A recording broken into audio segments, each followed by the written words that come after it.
Hello, everybody, and welcome back to Season 6, Episode 6 of Mindclickers, where it's time to click both heads in 2025. Today, I'm joined by a true icon of Australian Counter-Strike, Chris Dexter Nong.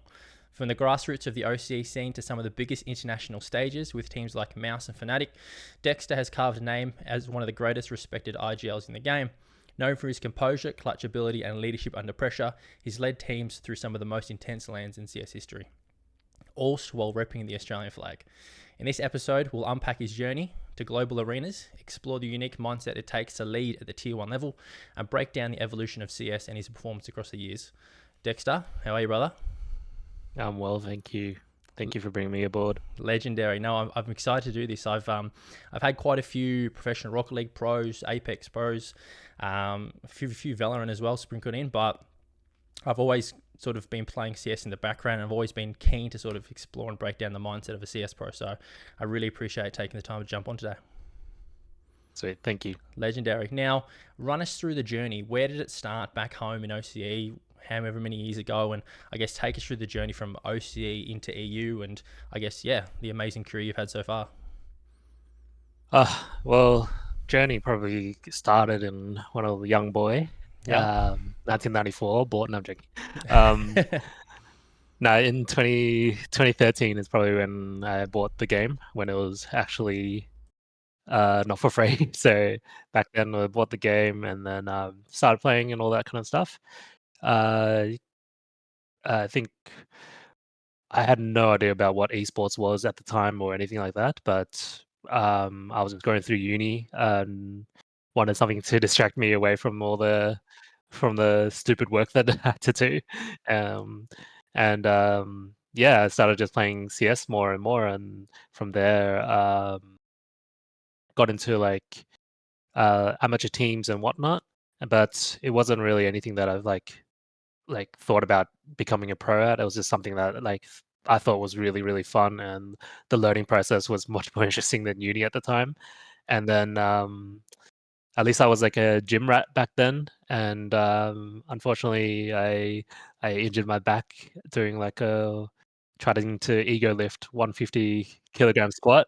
And then yeah, I injured my back, and then yeah, I had nothing else to do for what, for like 1 month or 2 months in the gym. So I decided just to like, yeah, go hard on gaming a little bit and see what I can do. And then yeah, kind of grew out into from amateurs to like CG main or whatever it's called, and CGI, I think it's whatever back then. And yeah. And then yeah, from there just kept growing, and it took me probably 5 years of unpaid work to kind of like work myself to a position where I could actually be paid, which was shit all.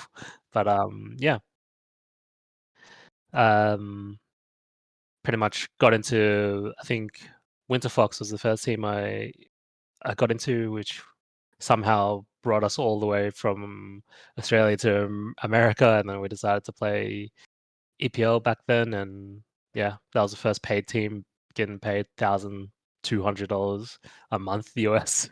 um, and then yes, just survive and party and play games, which was a very unique experience.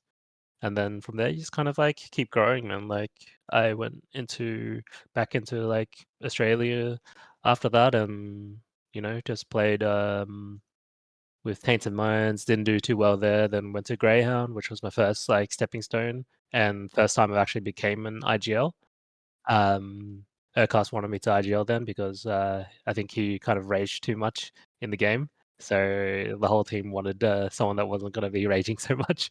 So yeah, I kind of like stepped into that role, and from there, Greyhound to Renegades to MOUZ, Fnatic, FlyQuest. So it's been a pretty long journey. So with a lot of details, yeah.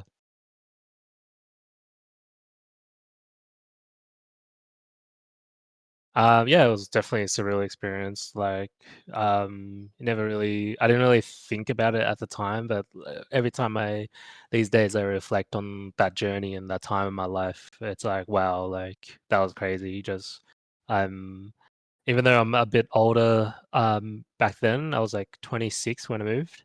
Um, it was just crazy. Just MOUZ putting me on a business class flight with 0 people on board because it was COVID, and just flying me over there, and then yeah, just everything like to building up and finding a home and working with like the managers to like just make my dream like easy for myself. Yeah, it really helped out, and yeah, every time I kind of look back onto it, it was like one of the hardest times of my life, but also one of the like most gratifying, like satisfying, and just great experiences of my like life as well. Yeah, no, I love that. I often reflect back to, I guess, my initial journey as well when I qualified for my first major in Sweden. And I had the conversation with my parents being like, okay, I've got to leave in like 2 weeks' time. And they were like, are you sure that's not a scam? You sure that's legit? Like, and I guess just that reflection upon, sort of, we deemed like making it, like getting to your first big land. And I think, yeah, it's definitely, once you, I guess, take time to reflect back, there's so many special memories and journeys and I guess life lessons we can take from so many cool opportunities that we get overseas. Yeah, exactly. Legendary. Now, how does it work in OCE? I think that's probably one of the biggest questions that I've been having a little bit in terms of CS. So, in terms of Rocket League, there's 3 regionals, and then the top 2 teams from those 3 regionals will then go on to play at a major. How does it work in terms of OCE? Is it the same sort of system, or is it a bit of a different system? Just for the major. Just for a major or IEMs or anything like that? Basically, okay, back in the day before 2025, the way it worked was you would have qualifiers, Yep. and then you would just go from open qualifier to closed qualifier to making the event. And it was as simple as that. You could rock up on the day, be the best team on the day, and you'd win. Right. Nowadays, then that goes for every single event from IAM to majors. Okay. Nowadays, they've changed it so that those teams who maybe have some slight advantage during the day wouldn't be a thing anymore. Mm-hmm. So it's a VRS system, which means like just you get points for how well you do in events slash beat what opponents you beat. Yep. And essentially that just means that um, you have to kind of always be playing throughout the season and Mm-hmm. be consistently at like a certain level. So if you want to be majors, you have to be at least top 4 to be invited to the Australia's closed qualification, Yep. things like that. So now it's a lot more like not cutthroat, but it's like more long-term planning that you have to do. Okay. Interesting. Do you think that sort of puts a bit of a spanner in the works for those teams that maybe don't or aren't as consistent in terms of results? Yeah, it's really tough. Like even for me, like if since I got benched, I would like instantly back in the day, someone would pick me up, we will get paid as much as possible, and then we'd instantly try and make the major and probably make the major. But Yep. now these days you have to make much more of a long-term investment into the Mm, team. And yeah, I guess a lot of orgs are a bit more wary of that, especially in Australia where yep. everyone's tied. Yeah. So yeah. Yeah. Interesting. Do you think that I guess is going to play a bit of an impact, I guess, in the longevity of OCCS? I guess when you have a team like FlyQuest, who's I guess pretty dominant, pretty much of an outlier. What does that look like for the rest of the teams in that regard? Do you think? I think in terms of making majors, the rest of the teams can still be able to get into the position to beat them. Right. I think a lot of the teams I'm watching right now, they're constantly being able to put up the decent results to be invited to the closed qualifier part of the major. Yeah. I guess you can call it. And from there, they have to just work their asses off in a billion different ways and to beat FlyQuest essentially, and that's just the goal of everyone in Australia right now. Yeah. They're gonna have that opportunity. It's just how well they use the opportunity. Yeah, no, for sure. I think that's pretty much similar in Rocket League. Like, there's usually one dominating team, but then it's about, I guess, on game on the day, how does that team sort of stack up against it, and can you cause a bit of an upset? Can you sort of get across the line and try and quali? Yep, exactly. Yeah, love that. Awesome. Now, I guess sort of reflecting back, I guess from an individualized perspective, I think one of the biggest things I love talking with previous pros about is, or current pros, is I guess the mindset, going into a big event. What does that look like for you, I guess, from a mental perspective, even from a physical perspective? Um, I think from going into a game, you mean like on stage or just like a standard game, like online Um, game? I guess let's start with just like a standard online game, like say if it was a quali, for example, an online quali. Yeah. I think these days, through experience, I guess you could say without sounding like too much like a dickhead, No, um, you're cool. through my experience, I've kind of like it's all been negated that level of thought. Yep. I think I've been able to just live so many situations, so many positives and negatives that nerves don't actually really get to me. Mm. Um, at least when I'm versing my opponent. Um, and I think with online games back in the day, it felt like everything was like always on me, at least, to kind of perform. Mm. Um, even from the amateur level to the higher levels. But then I don't know if anything exactly clicked, but I think with CS and I guess you can call it sports or athletes or whatever, Yep. you have to kind of develop some sort of ego at some point, and it's all about keeping it in check. But I think around 2018, I developed an ego in a sense that I was able to know that like going into every situation that I was the most confident in. Yep. And with a game like CS, it's all about confidence and not hesitating with how you make your decisions Mm. and making sure that you're like a little bit faster, zero point 0.1 second faster. And I think when I hit that point, I was able to kind of just coast into every game without having to overthink anything. I would just make sure that my life as a whole was at its best, as you could say, with like Yep. health and family and everything like that. And Mm. I think I'm a bit different to a lot of other players because I know other players would do completely different things, Yep. but I would use that positive energy from my life to kind of have a good impact in the game. Um, go into the game without being like um, so life or death. Like as silly as it sounds, I was always the one saying like, yeah, it's just a game. Like it's a Mm. computer game. Yep. There's a trillion things going wrong in the world, and you're here playing a video game or playing sports or whatever, and you're doing it for money, if anything. Yep. And of course, winning will be great, and will is always great. But um, to relieve that pressure from my head, I was just like, I'm just here to play the game, and it felt a lot more natural once I got into that mentality. Yeah.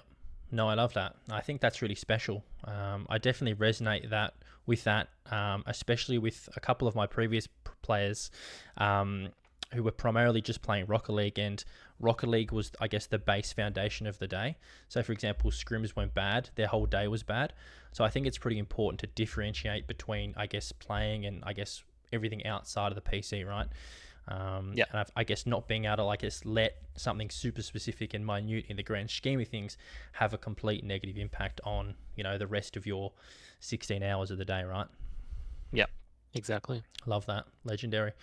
Do you think that, I guess, that confidence you developed over time to be able to, I guess, have, I guess, that own self-efficacy towards your own decisions helped translate into your IGL skills, whereby in those high pressure moments, in those high pressure situations, you can make, I guess, what you think is the right call?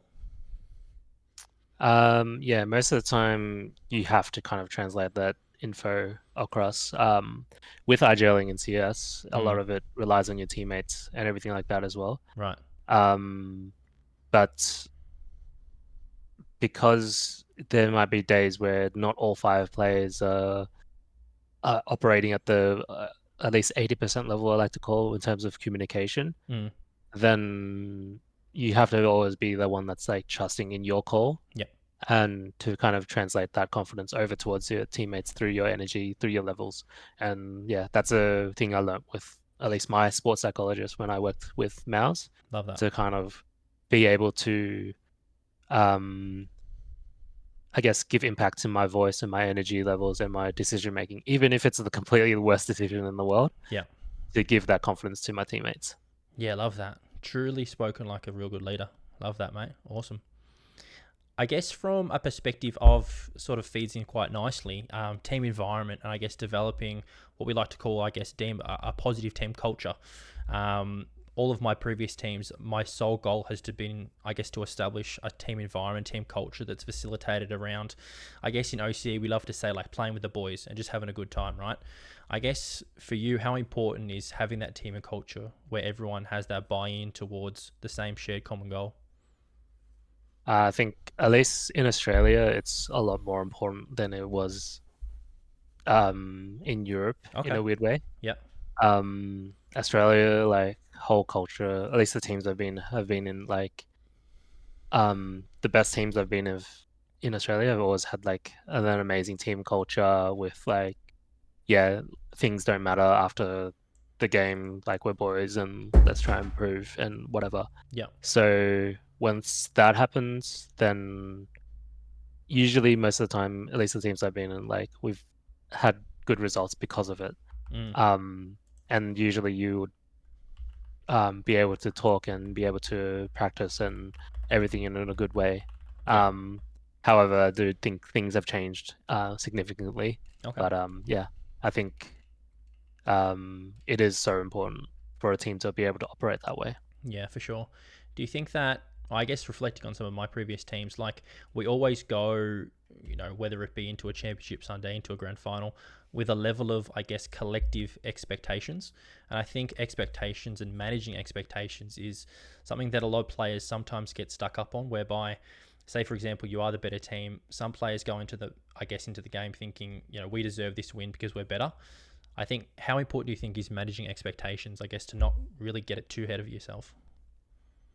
I think it's so important because Yeah. yeah, many times I've versed like teams that are kind of, I guess, lower ranked, and you verse them in practice or you verse them in like many situations, and it's like, yeah, you've destroyed them. But some reason in these officials that you're just gonna start losing, and as soon as you don't manage that level of like expectation and how you feel, Mm. you're you just the stress builds up like tenfold. Yeah. And I've been in the situation before on both ends Mm. where um you are the underdog, and then the team that's played in Europe or played in whatever, being paid 300 US $300,000 US per person a year, Mental. um yeah, like you beat them. It's because their expectations are like, I guess, so high that once Mm. anything goes wrong,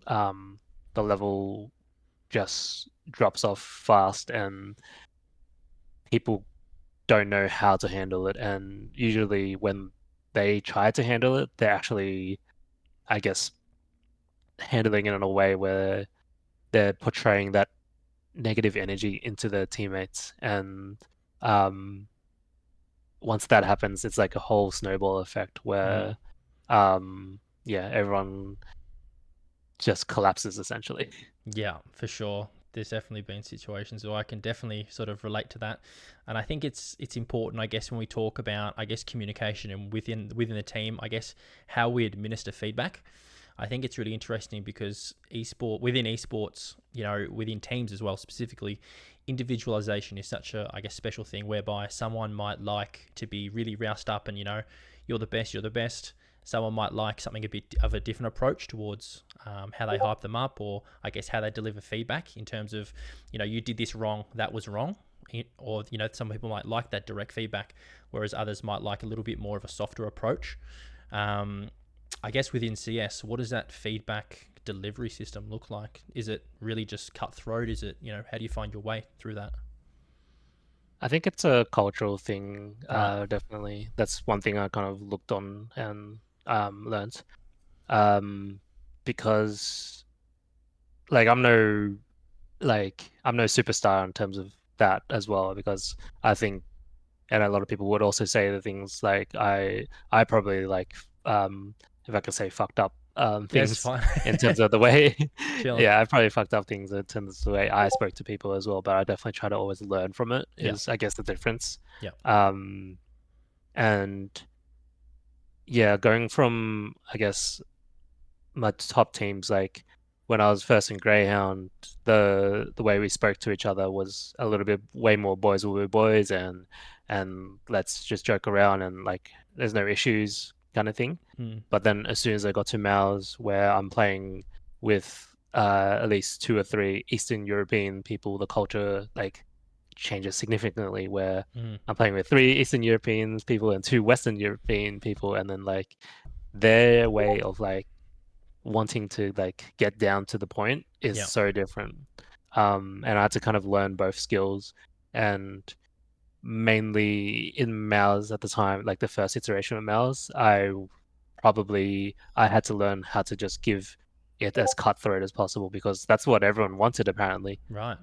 So I would try to give it as cutthroat as possible, even after I just came from a like a Western dominated team in Australia where everything was like boys are boys, it's chill Yeah. or whatever. But it was like complete opposite when I first joined and we played a couple practices and something would go wrong, and then someone would message me in Steam chat. I was like, why are you not raging at this person Yeah. for this? And I was like, what? I have to rage at someone for something. Yeah. Um, so that kind of like blew me away. But then as soon as like I was like, okay, I'll do this and I'll learn from this. And I worked with my sports psychologist to kind of do it in the best way possible at the time. Yeah.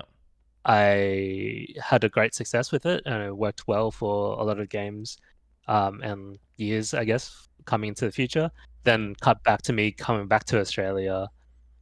It's like again, there's still boys do boys theory, and when I'm the one being in the leadership position with this whole new theory of how to um, give criticism or be direct to the point, it Yeah. doesn't work in the team. Hence why I'm here with no job. But you know, like that's like these small differences can impact a lot of people in a way. And if I was Captain Hindsight, like I would definitely change how I definitely communicated to my teammates in different scenarios and would be way more considerate of that. Yeah. But that comes with someone that like me who's just been in so many scenarios, and even though I've been in a lot of these scenarios, everything is always different, and I have to kind of learn from my own mistakes in the leadership position as well. Yeah, no, for sure. I definitely resonate with that as being a coach. Like, there's been so many individuals over the years that I've had, I guess, individual encounters with whereby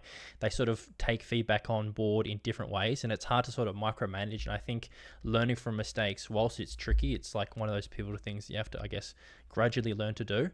And sometimes it goes really well. Sometimes it's like you really just messed up really badly, and it's like that's the reality. That's something we have to accept. And I guess what does it look like, going forward and trying to sort of work around that. So, yeah, I think it's pretty tricky, but I think it's one of those things that just sort of comes with experience, as you said. Yep. For sure. When you, I guess, first jumped up on MOUZ, I guess, sort of backtracking a little bit, do you think that you had room to, I guess, be yourself in terms of showing your own flair and I guess your own, I guess, OC backstory in terms of the skills you developed here, or was it primarily just transitioning into the way MOUZ plays and that's the sort of the way they want to do it? I think when I changed into MOUZ, like it wasn't applying my flair as a leader, but applying my flair as a player more Nice. so, and how I played the game. Mm. I definitely was able to successfully do that, hence why we won a couple of online tournaments at the very start of the year. Um, but then when you go into a team in a like in Europe where you kind of are the leader, there was just so much more that I had no idea of how to operate and how to make things more efficient for my team, Yeah. more to speak, how to time things, everything. And even though it felt like I was changing the way I was calling, Mm. um, there was actually a very sensible reason for that because the whole industry and whole um, way things worked around in-game leading was completely different over there, Right. and I had to catch up as fast as I could. Luckily, I'm a good learner, so I was able to do it in a couple months, and yeah, transition us into like a top 5 team in the world, Hmm. and that was great. But it took a lot of work, a lot of self-reflection, a lot of reading books, a lot of making sure like yeah, I was operating at a much higher level than everyone else, and yeah, I'm glad I was able to kind of tiptoe my way into that. Yeah, no, props to you, brother. I don't think it's hard to do that, and it's hard for a lot of people to try and I guess make that change and micromanage that for sure. Yeah, yeah. Absolutely. I think people get shell shocked a lot of the time when they change teams and everything like that. So once they step into that, they have to kind of be open to that self reflection a lot more. And yeah, if they don't do that, then their whole world's going to crumble around them. And yeah, it almost happened to me. But yeah, if you don't, then yeah. Yeah, no, absolutely. Going into your first, I guess, big land with MOUZ, was there a lot of internalized pressure in knowing that, hey, now we've got a pretty big org backing, everything's pretty serious now, like we've got to perform? Was there a bit of like, I guess, yeah, build up internalized pressure that sort of started to develop? Yeah, it was a lot of different pressures, I guess, because we went into IM Cologne, Yeah. which was like during COVID, where everything was just real weird, real weird. Mm. But we were a top 4 team at the time, and we went into COVID and into Cologne, sorry, and we kind of failed. But we just didn't know like what systems failed exactly. Mm-hmm. We definitely didn't have like too much pressure, in my opinion, but I think going into the first post-COVID, not post-COVID, but it was during COVID land where everything was different. We just didn't really know how to operate at the time because, yeah, this was real different for everyone. Yeah. Hmm. Interesting. I think reflecting back post COVID was definitely the first time I attended Sweden major, and that was a bit of a crazy time, sort of micro navigating everything, all the rules and stuff. So, yeah, I could imagine in your footsteps what that was like as well, Yeah, it's real different. for sure. I guess going into your first, I guess, successful land, and I guess the development towards that. What was that like for yourself from a mental perspective in terms of, all right, now we're doing pretty well now. Let's try and micromanage expectations and pressure. And I guess, how did you do that? Um, I think for myself at least, I try not to like give a fuck so much. As you could say, I think the first really successful land, I guess, would be like 2022 Cologne, where we make playoffs Yep. from like underdog position. We were having like a terrible year at that point in 2022, but I think at that point when things have not been working out for so long Yep. and your expectations actually drop and like Mm, don't have any expectations. You go into each game with such a higher level of CS yep. and in anything you do as well. Um, so I think it was like at that moment when things like kind of clicked, like it made sense for me where this pressure that I'm making up around my head, around performing, around being the best, around being the best team and leader, Yep. it's it's not even a real thing. You don't take that into the game. Like I'm the person in the most impactful position in regards to my influence on the team. Yep. If I'm taking all these other like storm clouds with me, I'm gonna be in a position where I'm probably gonna fuck up the whole game and the team. So once I had I'll call it still lucky run where I was able to make a good playoff or a good impression for everyone. Mm-hmm. It just clicked in my head. I was like, okay, this is like this moment and the past moments where I've had success, it's because like my brain has been different and things haven't mattered so much, and I need to just try and apply this to every game from now on as best as I can. Um, and yeah, once that clicked, it just made my life a lot easier in terms of pressure and all that. Yeah, no, I love that. I think I think a lot of pro players listening, I think, can definitely take something away from that. And I think being able to sort of understand the micro balances of expectations and pressure is something that gets to a lot of players, right? So I think it's important to have different approaches, and I guess find an individualized approach that works for you, that you can really take on board, and I guess back yourself in on, for sure. Yep. Um, Now, as you're sort of saying that, I was sort of just thinking in terms of tilt. Now, tilt's a big one. And I guess getting tilted is common across so many games, right? I guess as an IGL, when one of your, I guess, other players gets tilted, what is that experience like, or how do you manage that experience? Is it on you primarily? Is it on coach? What does that, I guess, sort of break down into? Um, I guess reflecting on my like FlyQuest experience, a lot of the time, Yeah.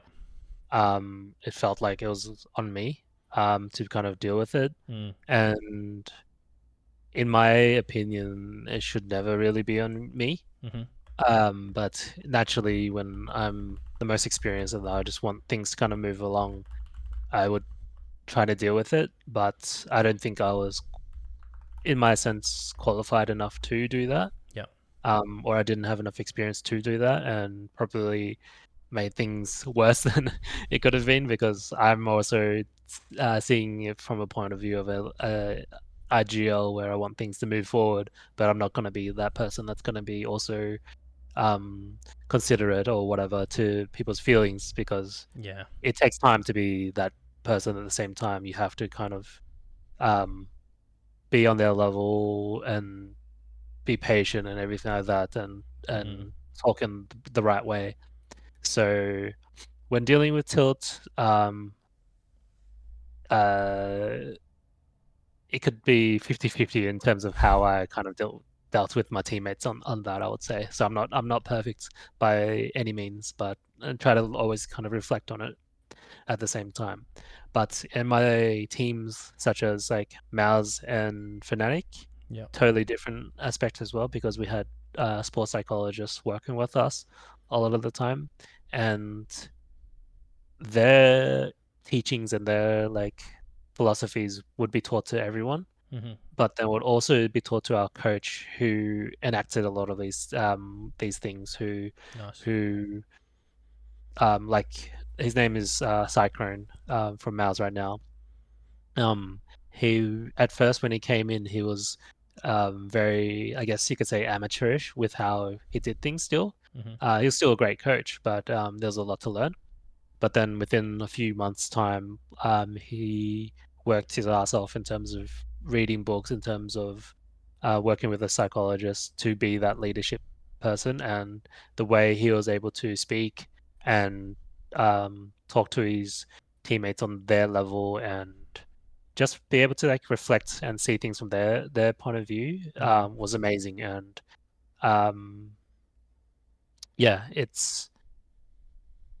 he helped me a bunch as well with the team in terms of like dealing with these things and making sure that I knew what mattered and what didn't, and more often than not, pointed me towards the idea that like yeah, this didn't matter or this mistake didn't matter, you shouldn't be tilted, or and then also the same concept to my teammates, and it always like resulted in a better environment in the team. So that's probably like the main way I kind of dealt with tilt Yeah. in my experience.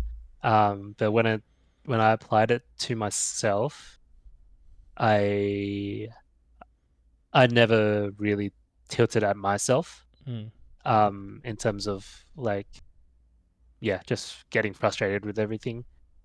because I feel like if I was that person that got frustrated in myself with my calling, with my playing, with whatever, then it's like a billion times worse Big snowball. than anything in the world. So Yeah. yeah, I try to like definitely have that chill mentality with how I approach things, and yeah, glad it worked out.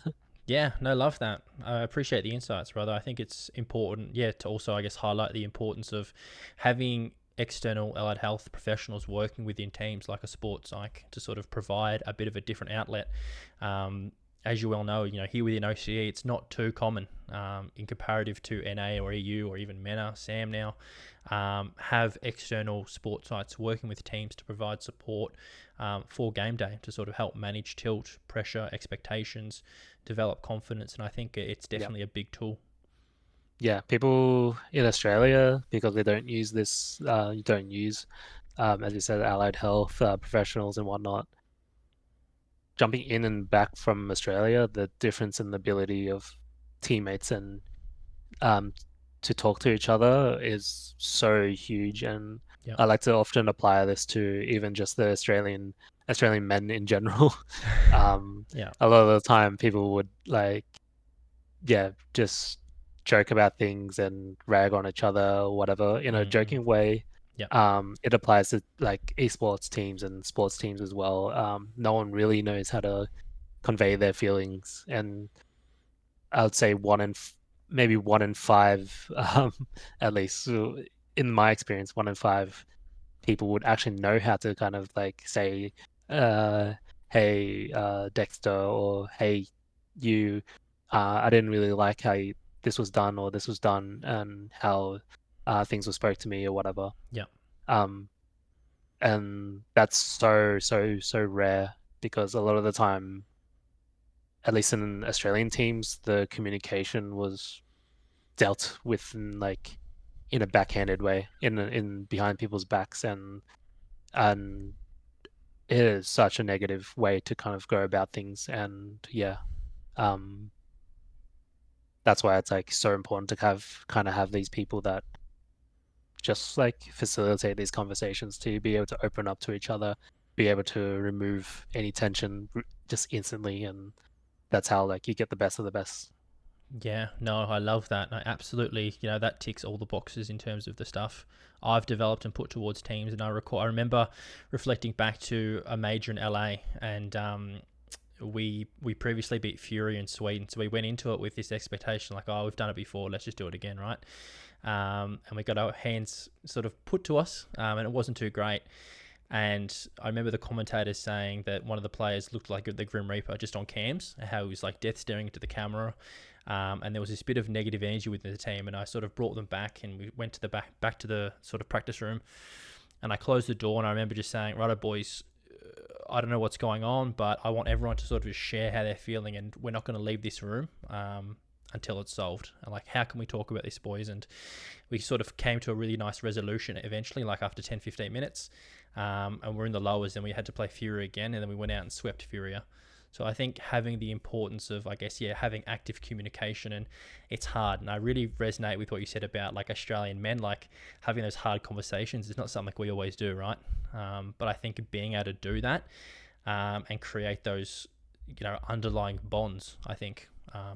definitely has a big impact. Yeah, it's probably easier to talk to people that are like strangers compared to talking to your best mates Yeah, in or your teammates or whatever, because you've been around them for so long. Like there's I guess, a stigma that everyone, oh, you already know each other so well or whatever, but in reality, you don't really know each other at all, yeah, and your mates in the face of everything like that. But in reality, like in the professional world in esports or whatever, you weren't really doing anything that would actually be um, considered a friend. You're actively not talking in the positive lights behind your teammate or whatever, because you just don't know how to like talk directly to them. yeah. And yeah, that's just how it usually goes. Yeah, for sure. I hope that I'm actively trying to push, I guess, OC in terms of how we look at things from a performance and a sports like perspective. So, hopefully within the next 5 to 10 years, it actively comes a little bit more, I guess, developed in how we handle ourselves, and I guess push the professionalism as a region towards, competing. Yeah, that would be great. For sure. Legendary. Now, one thing that I was curious about is in Rocket League, we have timeouts.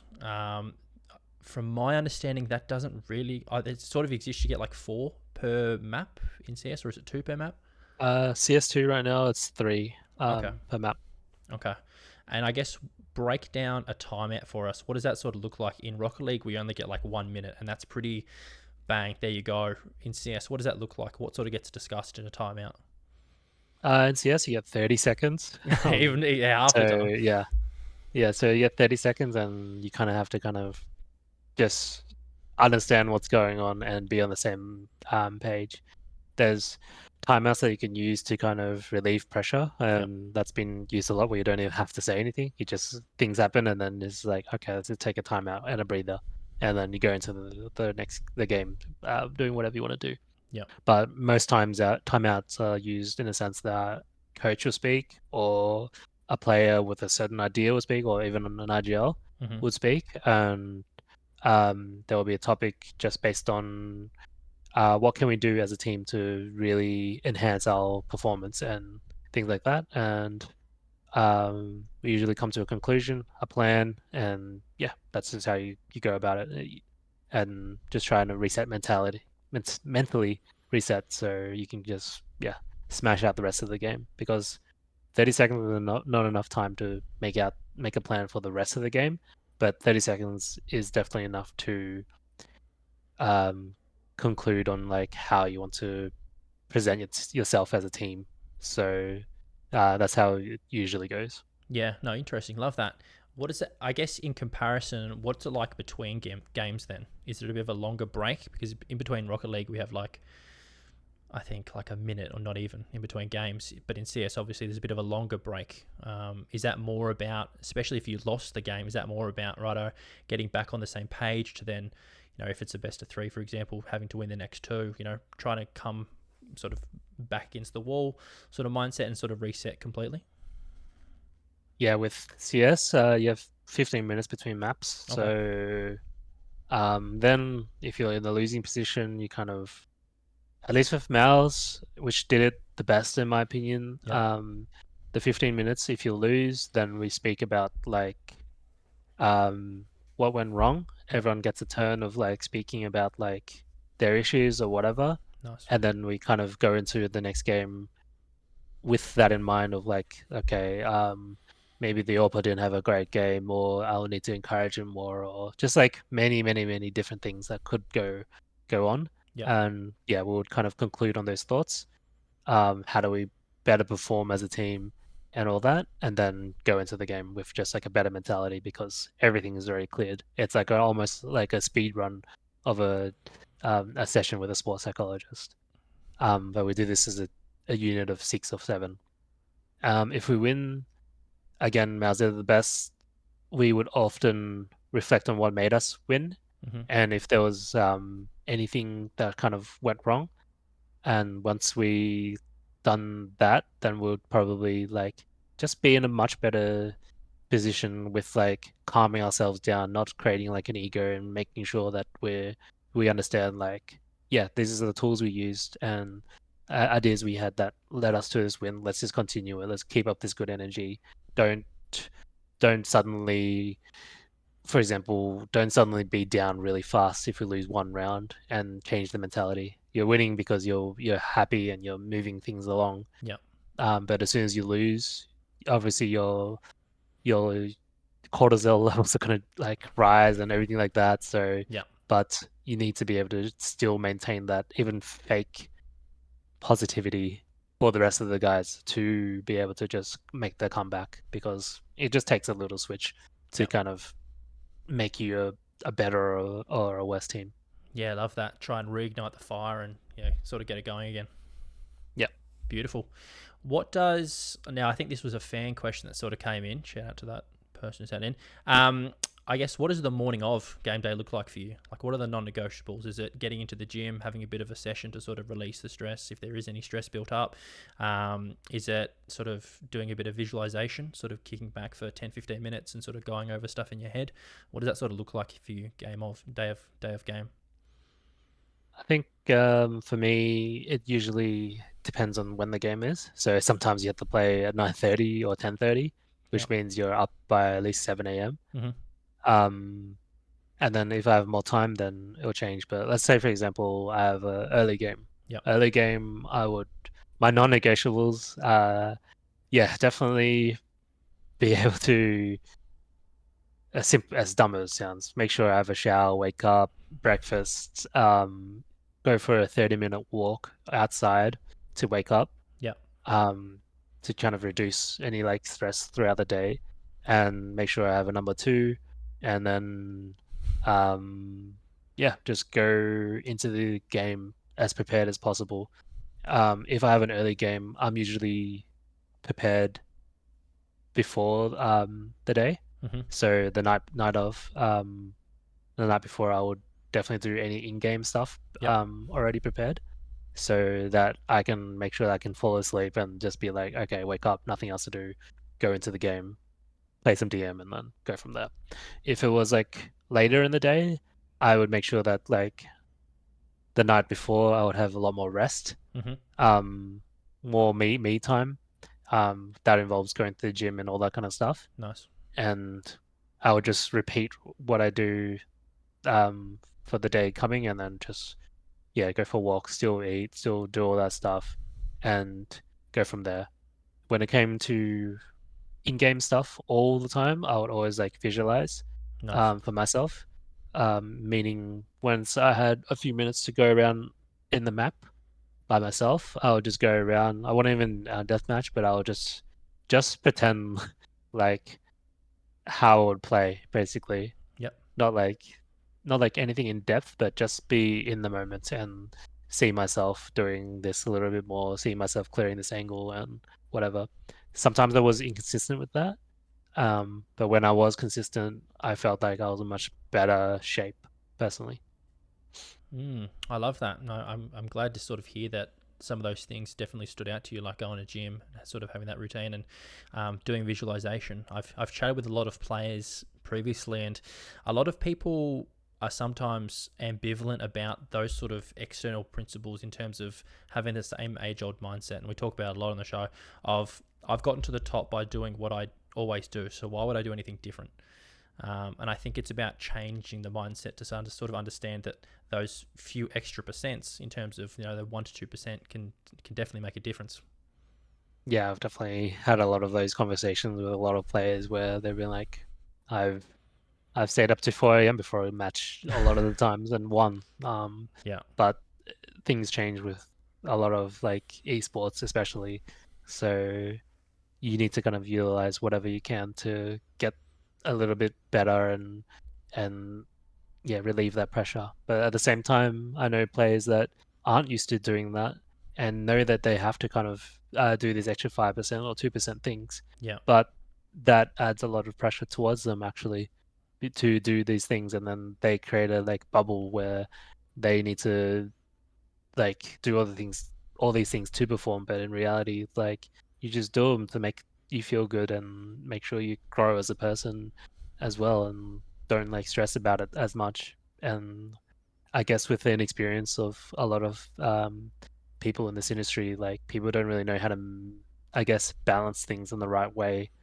Um, because like teams I've been in the past have been like, all right, you need to have salads for lunch, you need to lose weight or whatever. But Yeah. the best teams at the time, like I remember walking down after NaVi won a major or something like that. I called them in the hallway and then I asked them, well, I see them having McDonald's, Yeah. right? Not after they won the whole comp, but after they just won a couple games, and I see them having McDonald's, and I asked them, "Oh yeah, what do you normally eat? Where's your salad?" And I was like, "We just always have McDonald's. We never have any like salads or anything like that." And though from a performance management point of view, that person's probably seeing it as like, oh my god, this person's going to be unhealthy as fuck, and Yeah. it's going to deteriorate the way they play. But at the same time, they're happy as fuck, and going into a game happy is, especially in CS, is a big factor. I love that. I think that's such an important contrast to make, because I think often we have that expectation that, to perform at the best, you have to be doing the best things. But in reality, it's about managing happiness with performance, and I think that's a Yeah, crucial metric. Absolutely. yeah, that's why I would always, even though I'm going to the gym, I'm just going to the gym because it made me happy. Yeah, I'm reading a book because it makes me happy. love it. I'm going for a walk because it makes me happy, and that's how it applies. And a lot of the esports players, they probably don't know all these outside things that could make you happy. So once they actually try it and it makes them happy, then it's like, okay, let's utilize that and keep going. But not to be forced into that is different. So Yeah. yeah, it's important. No, 100%. Love that. Now, you mentioned visualization earlier. One thing that I used to previously do with a player who had never been to a LAN before was take him through like vivid visualizations to mimic a crowd and mimic a stage environment, like listening to audio of crowds, listening, like having lights on to sort of get, I guess, stage presence. What was it like for you for the first time playing on stage, and I guess looking at a giant crowd, dealing with the noise, dealing with the lights, dealing with the heat of being on stage? I think the biggest crowd I've played the on this was like I am Cologne, which was I think 18 to 20,000 Yep. people.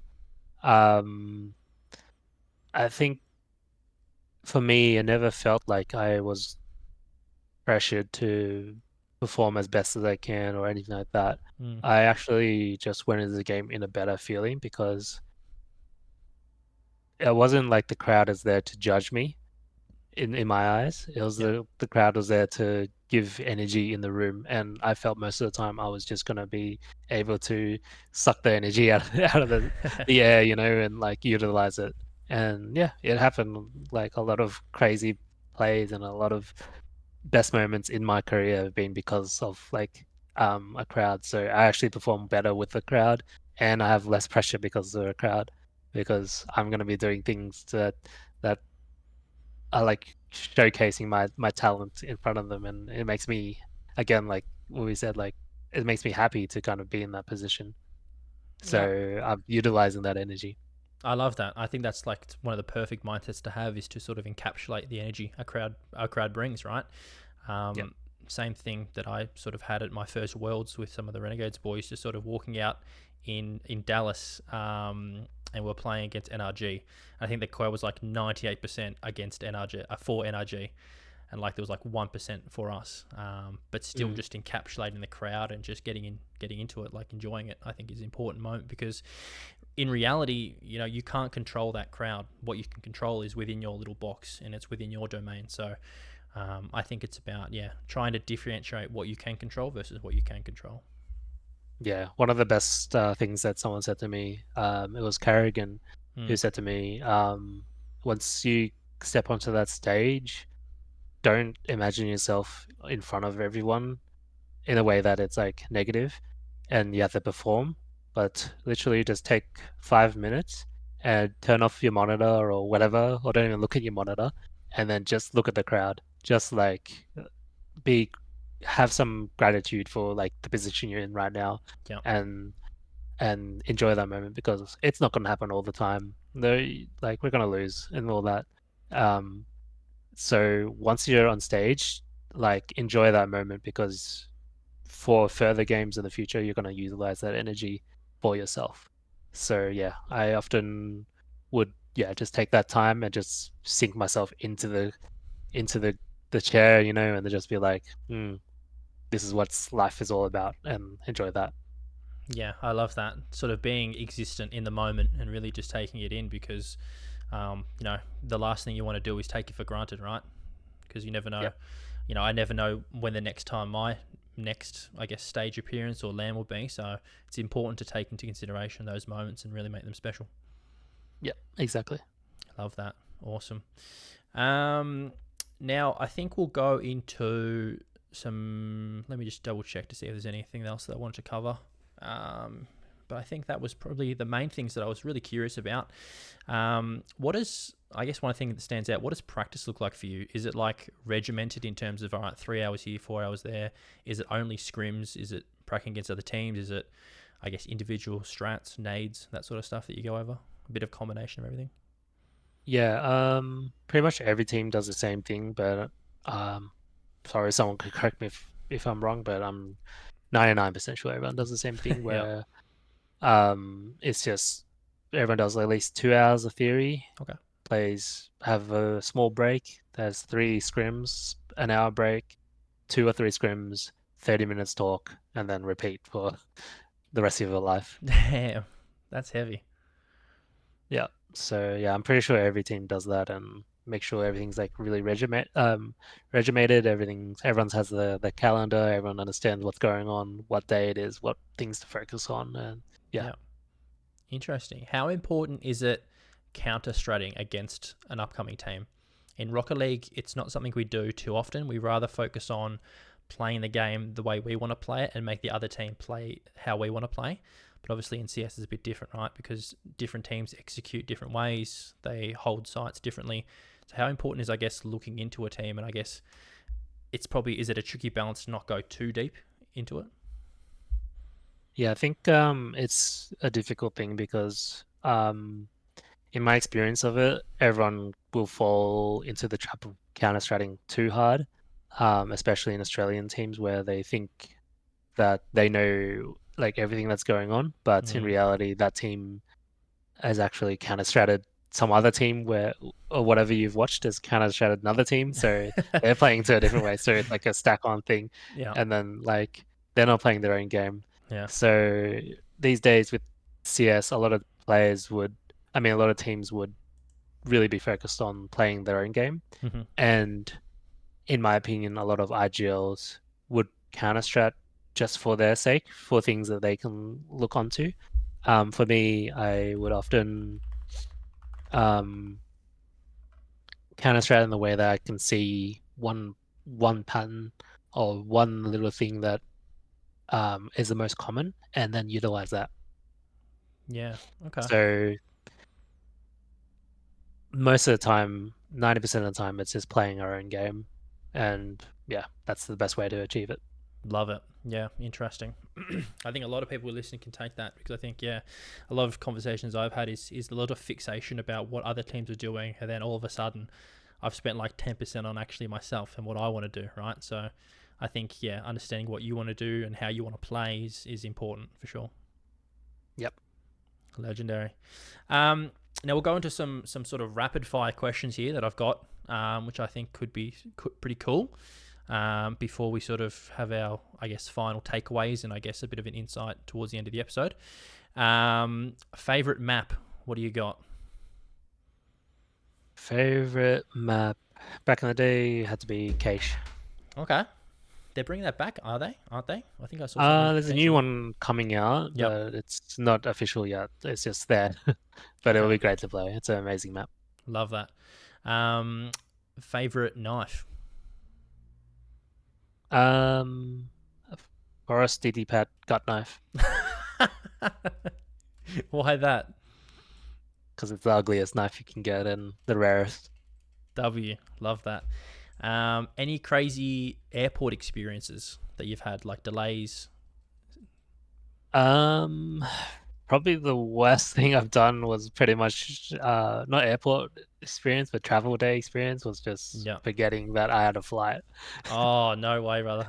It was like shooting the last one, and I don't know. I just read all the dates wrong in my head, and I felt so confident because I've done this a million times. Yeah. And then for this millionth and one time, I read it and had the dates backwards. I mean, yeah, like the time zones and everything different in my head. And yeah, I was like, I get home and then there's like, I get a text. There's 2 hours until your flight, and I'm like, what?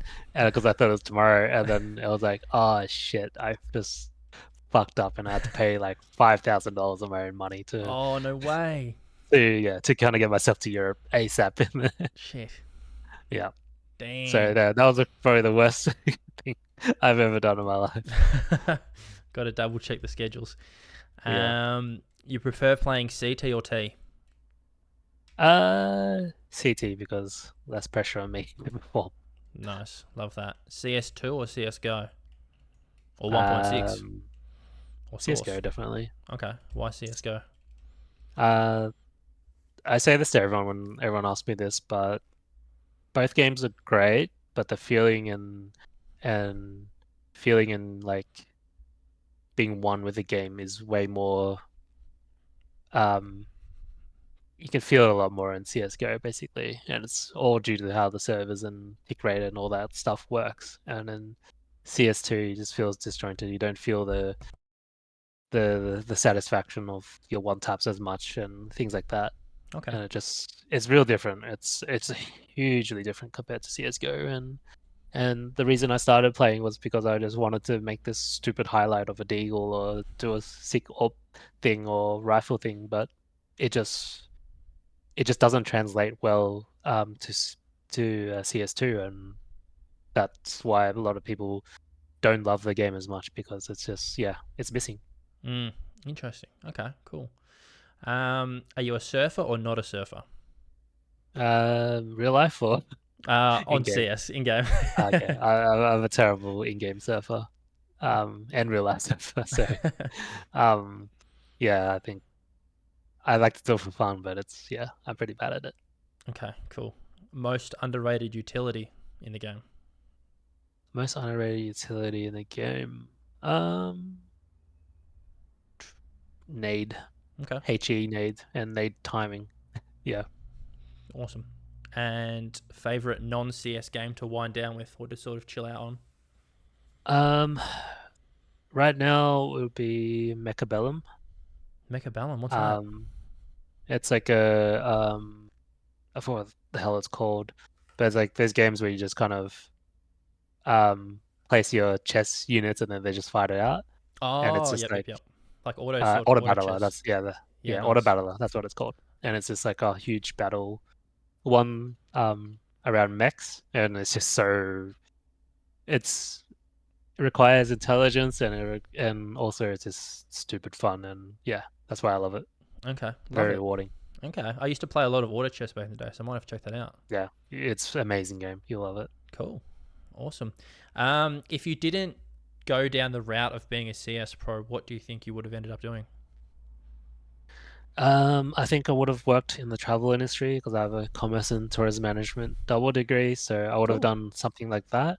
And then if it didn't work out well for me or like I didn't love it as much, then yeah, I probably would have transitioned into like being a chef or something like that because I Okay, love anything related to food, as cool. it is in making food. So yeah, Love that. Favorite cuisine then?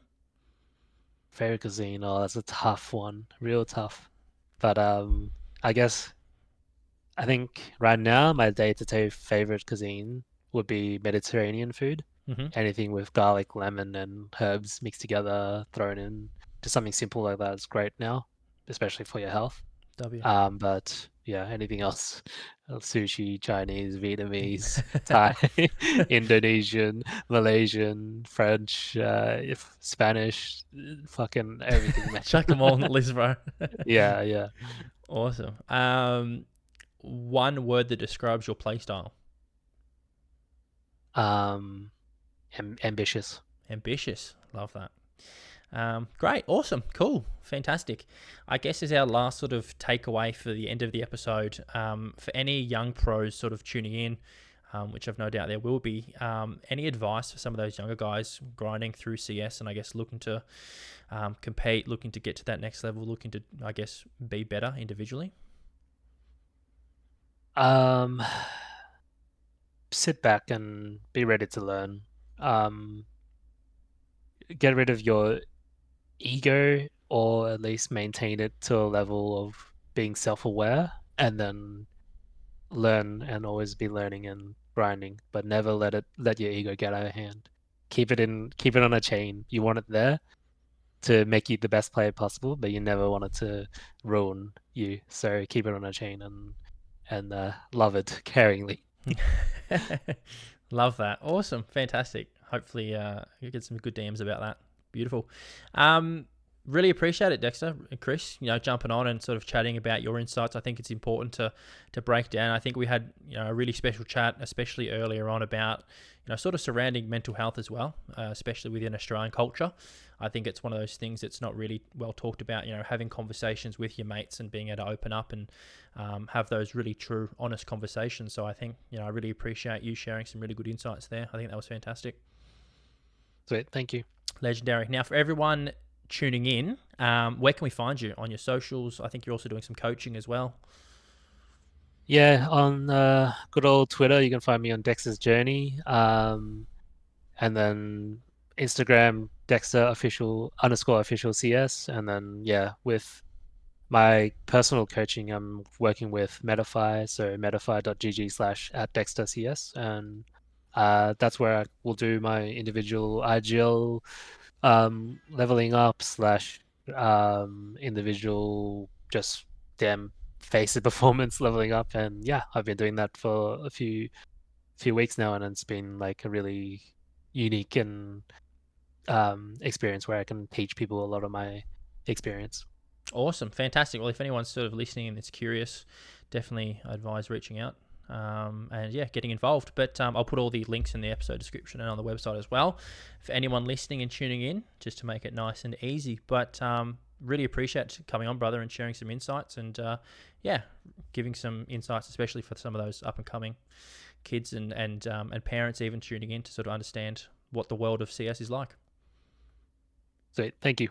Thanks, brother.